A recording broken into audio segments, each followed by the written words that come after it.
Welcome to everyday cooking. இன்றைக்கி நம்ம சூப்பராக மொறுன்னு ஒரு ஃபிஷ் ஃப்ரை பண்ண போகிறோம். இது ரொம்ப நல்லாயிருக்கும். நல்லா உள்ள ஜூஸியாக, வெளியில் கிறிஸ்பியாக சூப்பராக இருக்கும். ரொம்ப முக்கியமாக இதை எண்ணெய் இல்லாமல் வறுத்தெடுக்க போகிறோம். ஸோ தொடர்ந்து எப்படி செய்கிறதுன்னு பாருங்கள். இதுக்கு ஒரு 1/2 கிலோ மீன் எடுத்துக்கலாம். இதில் ஒரு 1/2 டீஸ்பூன் மஞ்சள் தூள், 1/2 டீஸ்பூன் மிளகாய்த்தூள், 1/4 டீஸ்பூன் மிளகுத்தூள், 3/4 டீஸ்பூன் மல்லித்தூள், 1/2 டீஸ்பூன் இஞ்சி பூண்டு விழுது, 1/2 எலுமிச்சம்பழத்தோட சாறு.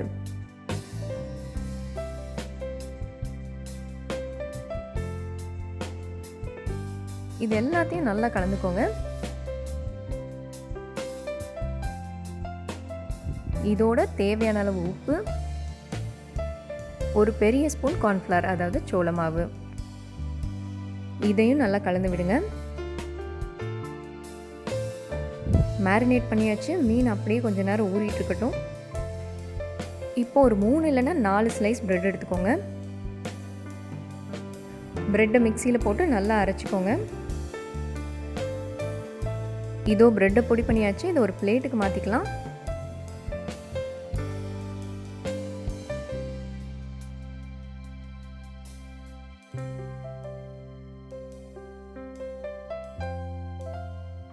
அடுத்ததான் மீன் துண்டு ஒன்று எடுத்து இந்த பிரெட்டில் பிரட்டிக்க போகிறோம்.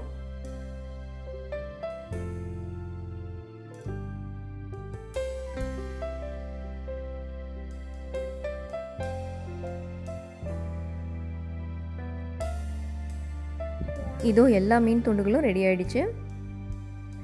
இதை இப்போ நம்ம எண்ணெய் இல்லாமல் ஏர் ஃப்ரையர் யூஸ் பண்ணி பொரிக்க போகிறோம். நான் இங்கே யூஸ் பண்ண போகிறது சோலார் ஏர் ஃப்ரையர். இதில் குக் பண்ணுறது ரொம்ப ஈஸி, பார்க்க அழகாக இருக்கும், கிச்சன்லேயும் இடத்த அடைக்காது. கொடுத்துருக்கிற ட்ரேயில் ஒரு பார்ச்மெண்ட் பேப்பர் அதாவது பட்டர் பேப்பர் வச்சுக்கோங்க. இது இல்லாதவங்க A4 ஷீட்டில் எண்ணெய் தடவி வச்சுக்கலாம். இதில் இப்போ நம்ம லைட்டாக எண்ணெய் தடவிக்கலாம். மீன் துண்டுகளை இதில் அடுக்குங்க.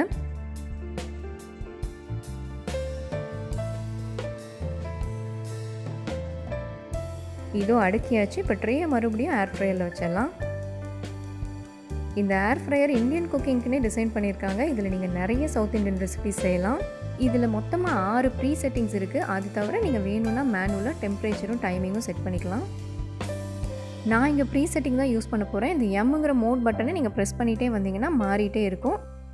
நான் இங்கே ஃபிஷ் மோட் யூஸ் பண்ணியிருக்கேன். இது 180 டிகிரி செல்சியஸில் 15 நிமிஷம் குக் பண்ணும். நடுவில் ஒரு தடவை நீங்கள் வெளியே எடுத்து திருப்ப வேண்டியது வரும். நான் 8 நிமிஷத்தில் வெளியே எடுத்திருக்கேன். ஒரு சைடு நல்லா குக் ஆகிடுச்சு. இப்போ திருப்பி போட்டுட்டு மறுபடியும் உள்ளே வச்சிடலாம்.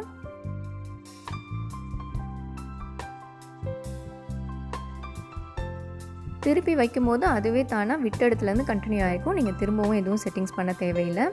முடிஞ்சிருச்சுன்னா ஒரு லாங் பீப் சவுண்ட் கேட்கும். எனக்கு இங்கே முடிஞ்சிருச்சு. நான் வெளியே எடுத்துடுறேன். இதோ மீன் நல்லா மொறுன்னு வந்திருக்கு. எண்ணெய் இல்லாமல் சூப்பராக இருக்குது. இதை இப்போ நம்ம சர்விங் பிளேட்டுக்கு மாற்றிக்கலாம். இதோட கொஞ்சமாக வெங்காயமும் ஸ்லைஸ் பண்ணி சேர்த்துக்கோங்க. இதுக்கு மேலே கொஞ்சமாக எலுமிச்சம்பழ சாறு புளிஞ்சு விட்டு சாப்பிட்டிங்கனாலும் செம்ம டேஸ்ட்டாக இருக்கும். அதனால் கொஞ்சம் சின்ன பீஸ் லெமன் வச்சு சர்வ் பண்ணுங்கள். இந்த மீனை நான் சோலார் ஏர் ஃப்ரையரில் தான் பொரிச்சு எடுத்துருக்கிறேன். ரொம்ப கிறிஸ்பியாக வந்திருக்கு. உங்களுக்கு இந்த ஏர் ஃப்ரையர் வேணும்னா லிங்க் டிஸ்கிரிப்ஷனில் இருக்குது, கிளிக் பண்ணி வாங்கிக்கோங்க.